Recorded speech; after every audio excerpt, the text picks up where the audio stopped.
Digestion in human beings. Human beings take food through mouth and digest it in specific organs for digestion. The undigested food is defecated. The food we take passes through a specific canal which begins with buccal cavity and ends at the anus.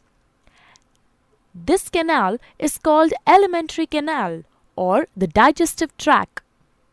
The parts of the alimentary canal are buccal cavity, esophagus,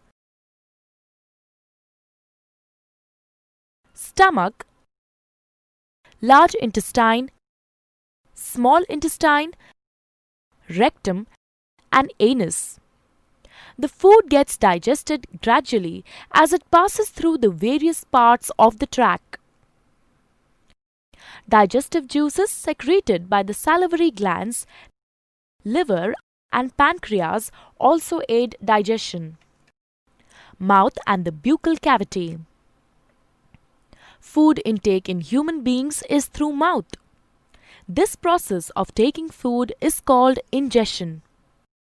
Chewing food is very necessary for proper digestion as digestion process starts in the mouth itself. What happens during chewing?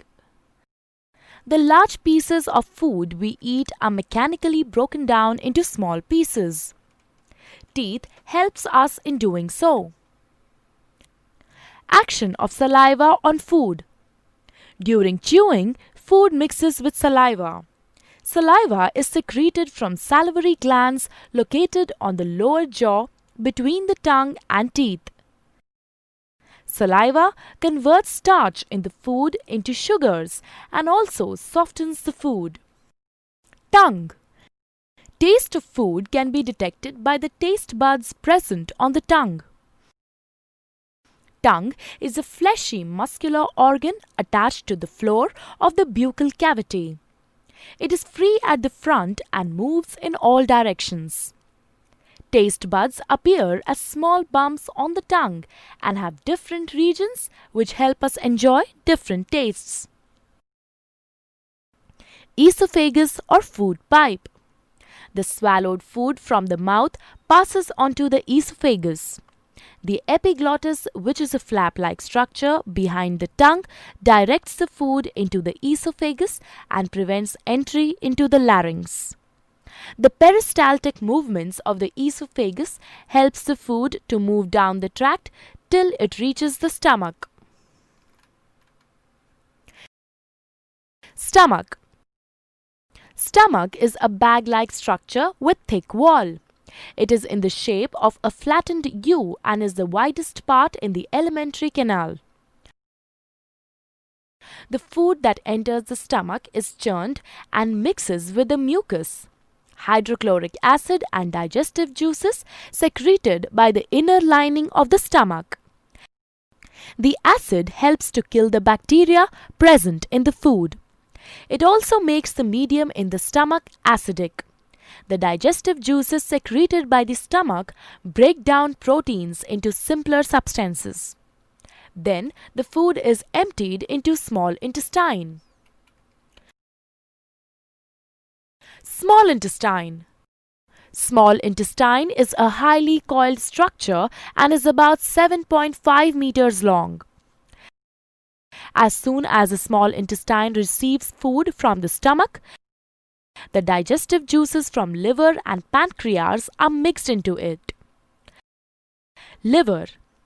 Liver is the largest gland in the human body and is situated in the upper side of the abdomen.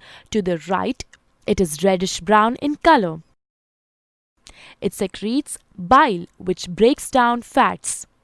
Bile is stored in gallbladder between meals. Pancreas.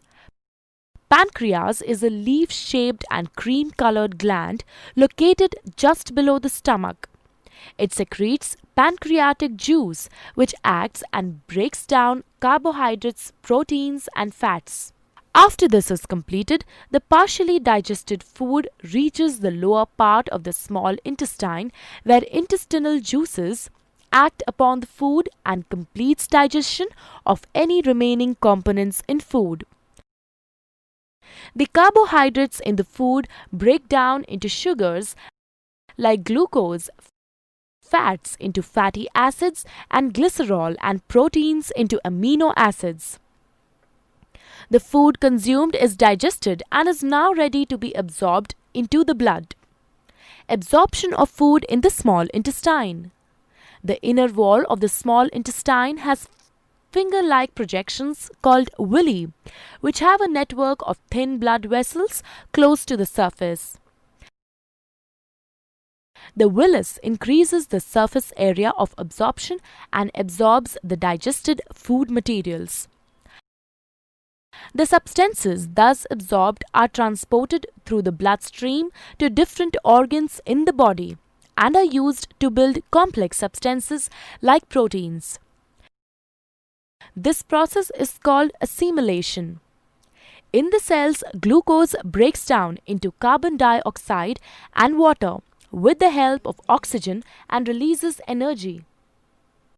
The undigested and unabsorbed food enters the large intestine.